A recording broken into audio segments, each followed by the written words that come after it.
American efforts in the Middle East were also a mixed bag.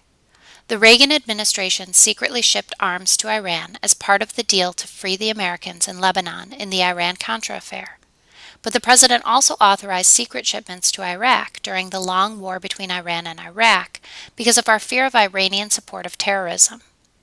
Under President Reagan, we supported Saddam Hussein as a secular and non-terrorist alternative to Iran. We looked the other way when Hussein used his arsenal against the Kurds in northern Iraq. In a few years, under Presidents Bush, Clinton, and Bush, we would reverse course and fight two wars against Saddam Hussein. We would denounce him for his treatment of the Kurds and alleged ties to terrorists. Unlike President Carter, President Reagan had limited success in moving the peace process forward in the Middle East.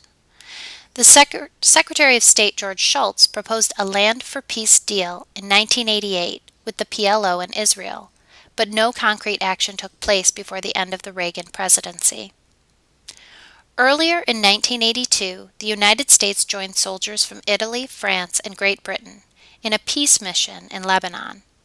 Our efforts to bring some kind of order out of the chaos of the Christian-Muslim conflict, PLO-Israel conflict, and Syrian and Iranian meddling in Lebanon failed.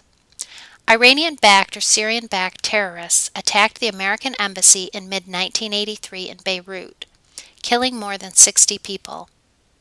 A few months later, a suicide bomber attacked the American Marine barracks, killing 241 Marines.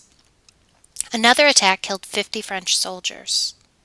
Reluctantly accepting defeat of our peace effort in the face of determined Islamic terrorism, we removed our troops in February 1984. We retreated in the face of terrorism, hardly an inspiring message for American resolve in the Middle East.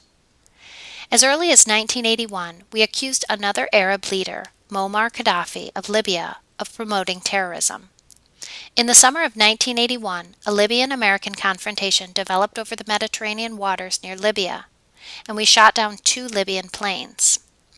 In 1982, we accused Gaddafi of supporting plans to kill President Reagan, and in retaliation we ordered an embargo on Libya.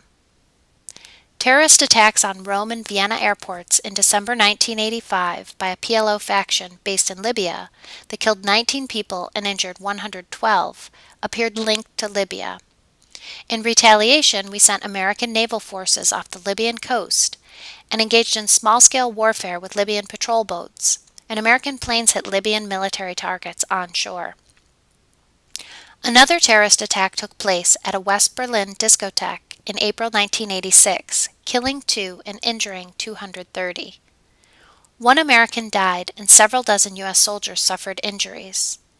President Reagan blamed Libya, describing Gaddafi as the mad dog of the Middle East. With the support of Great Britain, Canada, and Israel, we decided to take action, and an American attack went after Gaddafi. This action showed determination and a willingness to punish alleged supporters of terrorists, even if it failed to kill Gaddafi or end terrorism in the Middle East and Europe.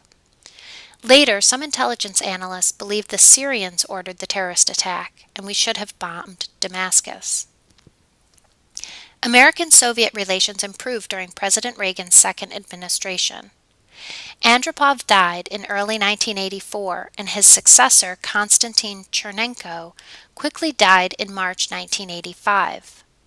A new generation of Soviet leadership emerged with Mikhail Gorbachev, who wanted to improve Soviet-American relations and believed he could save communism by reforming it from within. In November 1985, he met in a summit with Reagan in Geneva. Attempts to reach an agreement on SALT failed. In an effort to break the deadlock, they met again in October 1986, but President Reagan refused to agree to limitations on Star Wars development. Despite the failure of talks, Gorbachev and Reagan established a friendly relationship. In yet another meeting in December 1987, they finally reached a more limited agreement on intermediate-range nuclear forces in Europe, and agreed to on-site inspection to verify the elimination of the weapons. The treaty passed the Senate and went into effect on June 1, 1988, the first concrete agreement on limiting arms in years. Then, in December 1988, Gorbachev visited the United States. the first visit of a Soviet leader since Nikita in 1960. Gorbachev announced a major reduction in Soviet land forces by 500,000 troops, leading Prime Minister Margaret Thatcher to announce the Cold War is over. As President Reagan left office, the United States and the Soviet Union reached a new détente in the Cold War, a far cry from Soviet-American relations at the start of the Reagan presidency.